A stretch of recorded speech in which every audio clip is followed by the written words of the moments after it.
ओम शांति।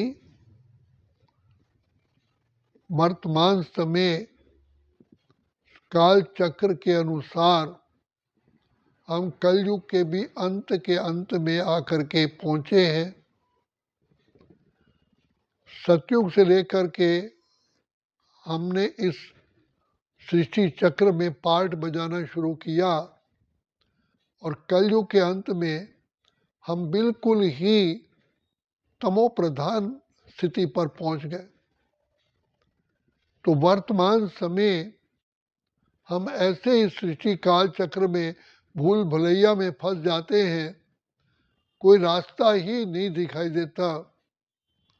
तो हम अपने प्यारे पिता को 2 युगों से पुकारते आए कि हे पिता परमात्मा, हमें इस आवागमन के चक्र से मुक्त करो।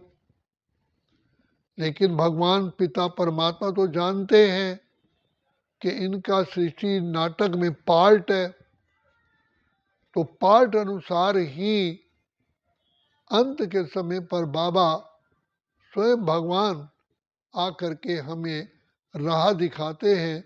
जो कहा यदा यदा ही धर्मस्य ग्लानिर्भवति भारत, जब संपूर्ण धर्म ग्लानि हो जाती है, अन्याय भ्रष्टाचार पापाचार हो जाता है, तभी पिता परमात्मा इस सृष्टि पर अवतरित होते हैं और आकर के हम बच्चों को सहज ज्ञान सहज राजयोग की शिक्षा देते हैं।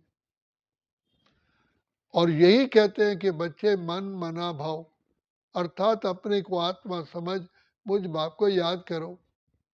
जिस याद करने से हमारी बुद्धि जो तमो प्रधान हो गई है, भ्रष्ट हो गई है, वो धीरे धीरे क्लीन होती है। तो जैसे दूध स्वच्छ बर्तन में, साफ बर्तन में रखने से ही टिकता है, अगर बर्तन स्वच्छ नहीं है, दूध आप रखेंगे तो जल्दी ही फट जाएगा। इसी प्रकार जब तक हम शिव बाबा को याद ना करें, हमारी बुद्धि पावन बनती ही नहीं है। अनेकों प्रकार के विकार समा गए हैं। जैसे कपड़े में इतनी मिट्टी आ जाती है कि कपड़े का रंग ही वही हो जाता है। कितना भी साफ कर लो, कपड़ा वही का वही मैला ही दिखाई देता है। उसमें उसको ब्लीचिंग पाउडर डालते हैं। इसी प्रकार से शिव बाबा कहते हैं, बच्चे मेरी याद से ही तुम्हारी बुद्धि स्वच्छ होगी और स्वच्छ बुद्धि में ही पिता परमात्मा द्वारा सुनाया हुआ जो ज्ञान दूध है वो टिक सकता है। नहीं तो थोड़े समय के बाद फिर भूल जाते हैं, तो फिर फायदा ही नहीं हुआ।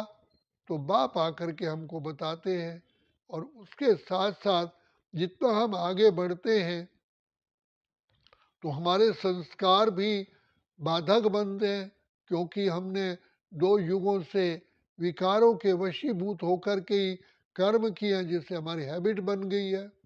तो भगवान पिता परमात्मा हम कहते हैं, बच्चे धीरज धरो।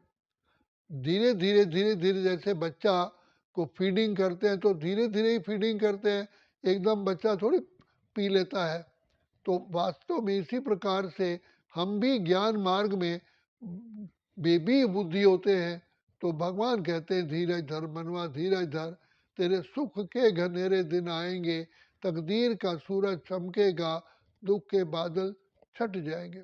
इस ज्ञान मार्ग में सबसे पहला गुण धैर्यता और दूसरा पिता परमात्मा पर संपूर्ण निश्चय, तीसरा ज्ञान और योग की जो डोज है वो हमें डेली लेनी पड़ती है।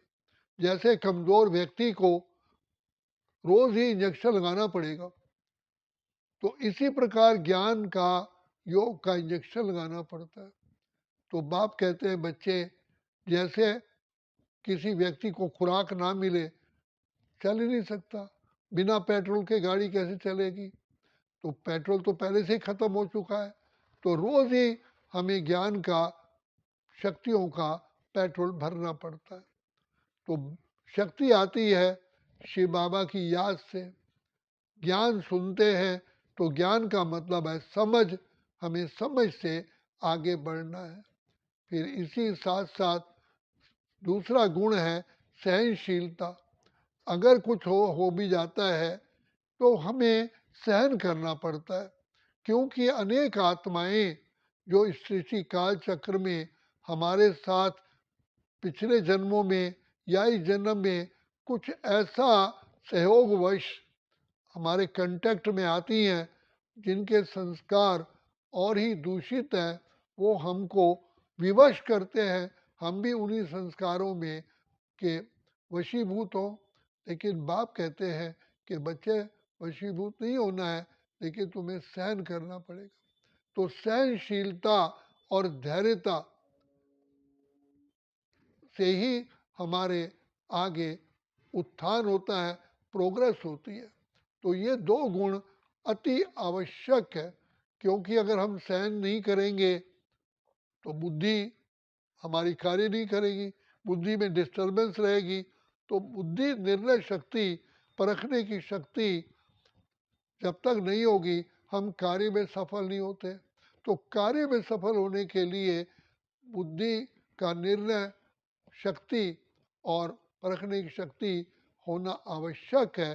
तो जब तक धैर्यता और सहनशीलता नहीं आती, तब तक हमारी अंदर परखने की और निर्णय करने की शक्ति नहीं आती। जैसे मान लीजिए अभी किसी कारण से आप क्रोध करके बैठे हैं और कोई कहे भाई मैं ये, आप ज़रा बताइए, मुझे सलाह दीजिए, क्या मैं ये काम करूं? आप कहोगे भाई मैं अभी नहीं बता सकता, मेरे कल पूछना। क्योंकि उस समय बुद्धि डिस्टर्ब है। अब कई बार क्या होता है, हमें निर्णय तुरंत लेना पड़ता है। तो बाप कहते हैं कि बच्चे पहले से ही सहनशीलता और धैर्यता का गुण धारण करोगे तो आप किसी भी समय, किसी भी परिस्थिति में आप निर्णय कर सकोगे और मेरी याद रहेगी। तो याद करने से, याद में रहने से आपकी निर्णय शक्ति, बुद्धि सही काम करेगी। तो बाबा हमको बार बार कहते हैं कि बच्चे, तुम्हें पिछले जन्मों के पाप कर्म भी भस्म करने हैं, अर्थात जो विकारी संस्कार हैं उनके वशीभूत भी नहीं होना है और भविष्य के लिए श्रेष्ठ कर्म करने हैं। तो हम उन विकारों से बचने का एकमात्र ही तरीका है, जैसे अंधकार का रास्ता होता है तो लाइट जला के रखते हैं, अगर लाइट नहीं होगी तो अंधेरे में कहीं ना कहीं ठोकर खा लेते हैं। तो शिव बाबा कहते हैं कि बच्चे, मेरी याद ही लाइट का काम करती है।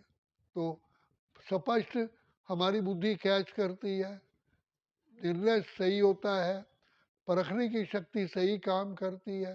तो इसलिए बाबा कहते हैं बच्चे सदा ही बाप की याद में रहो। और दूसरी बात, जैसे योद्धा युद्ध के मैदान में जाता है, अगर उसको कवच नहीं है तो कभी भी उसको गोली लग सकती है। तो कवच का अति अति आवश्यक है धारण करना। तो इसीलिए बाबा कहते हैं तुम्हारा जो पिता पिता परमात्मा की याद ही तुम्हारे लिए सबसे बड़ा स्ट्रॉन्ग शक्तिशाली कवच है। इसलिए कवच को जरूर धारण करो, अर्थात बाप की याद में रहेंगे तो कार्य सफल होंगे। तभी कहा कि पिता परमात्मा की याद ही सफलता की चाबी है। और उसमें चाबी में क्या, सिर्फ मेरा बाबा, दिल से कहो मेरा बाबा, प्यार से कहो मेरा बाबा, हाथ बटाएगा, साथ निभाएगा और निभाएगा वो पूरा वादा। दूसरा, हमारे अंदर फिर सहन करने की भी शक्ति आती है। नहीं तो सहन शक्ति ना होने से उसका हार्ट पर, ब्रेन पर इफेक्ट होता है। तो बाबा कहते हैं बच्चे, इन शक्तियों का मैं दाता हूँ, तो मेरी याद में रहोगे तो वो उस करंट आता रहेगा जिससे तुम परखने की भी शक्ति आएगी। और परखने से पहले सहनशीलता, धैर्यता, फिर निर्णय शक्ति, फिर आप जज भी कर सकते हो कि मुझे क्या करना चाहिए, क्या रॉन्ग है क्या राइट है। तो बाबा स्वयं हमारी बुद्धि में विराजमान हो जाते हैं। बाबा कहते हैं बच्चे मेरे अगर मुझे बुलाना है तो प्यार ही एक ऐसी टेक्निक है जिससे मैं तुरंत आ जाता। तो वैसे भी संसार के अंदर किसी व्यक्ति से आपको हेल्प लेनी है तो अगर उससे प्यार होता है तो तुरंत वो हेल्प देने के लिए हाजिर हो जाता है। और जिससे प्यार होता है वो व्यक्ति आपके लिए सहन भी कर लेता है, त्याग भी कर लेता है। जैसे माँ अपने बच्चे के लिए प्यार होता है तो कितना त्याग करती है, चाहे शरीर उसका काम करे ना करे, लेकिन बच्चे के लिए अपने शरीर का भी, थकावट का भी, अपने हेल्थ का भी त्याग करके बच्चे की मनोकामना पूर्ण करती है। तो यहाँ भी ऐसे ही है।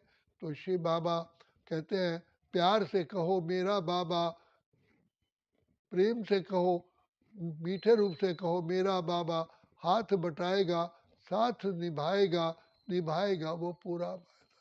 तो बाबा को याद करने से ही, इसलिए गीता में भी भगवान ने अर्जुन को कहा कि मेरी याद में रहो, और अंत में भी याद से ही उसको सफलता मिली, क्योंकि याद से ही पिता परमात्मा की छत्र छाया बरसती रहती है।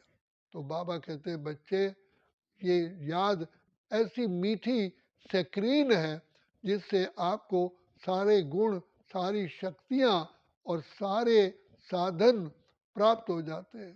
तो बाबा कहते हैं बच्चे धीरज धर करके शिव बाबा को बहुत मीठे रूप से याद करो, तो याद से ही तुम सदा आगे बढ़ते रहोगे। लेकिन कभी भी दिल शिकस्त नहीं होना, नहीं तो इसका शरीर पर भी प्रभाव होता है और ब्रेन पर भी प्रभाव पड़ता है, और फिर उससे हमको हमारी बीमारी और ही बढ़ जाती है। तो इसलिए हैव फुल निश्चय इन बाबा। बाबा बैठा हुआ है, कहते तू हम चिंता क्यों करें, उसे चिंता हमारी है, हमारी नाव का रक्षक स्वयं कल्याणकारी है। दूसरी बात, हमारा शिव है लख दातार, काहे की चिंता, दुआओं का हाथ सिर पर है, फिर डर किस बात का है, जो होगा भला होगा, भरोसा उसके ऊपर है। मेरा बैकबोन कौन है, मेरा साथी कौन है, जो ज्ञान के, आनंद के, शांति के सागर है, विश्व के रचयिता पिता परमात्मा मेरे साथी हैं। और दुनिया में भी कहा जाता है जिसका साथी है भगवान, उसको क्या रोकेगा आंधी और तूफान। तो विधाता पार ब्रह्म परमेश्वर स्पेशली इस समय पर मेरी मदद करने के लिए आए हैं। तभी कहा कि बच्चे मैं आता ही हूँ तुम बच्चों के ही कल्याण के लिए, तुम्हें इस विषय सागर से क्षीर सागर में ले जाने के लिए। तो जब भगवान हमारा स्वयं साथी है, इसलिए बाबा कहते हैं कि जीवन की नैया मेरे हवाले करो। इसलिए कहते हैं सब सौंप दो प्यारे प्रभु को, सब सफल हो जाएगा। तो बाप ही हमारा साथी है, बाप ही हमारा सुप्रीम रक्षक है, बाप ही हमारा सुप्रीम गाइड है, बाप ही हमारा सुप्रीम भाग्य विधाता है। अच्छा, ओम शांति, ओम शांति, ओम शांति।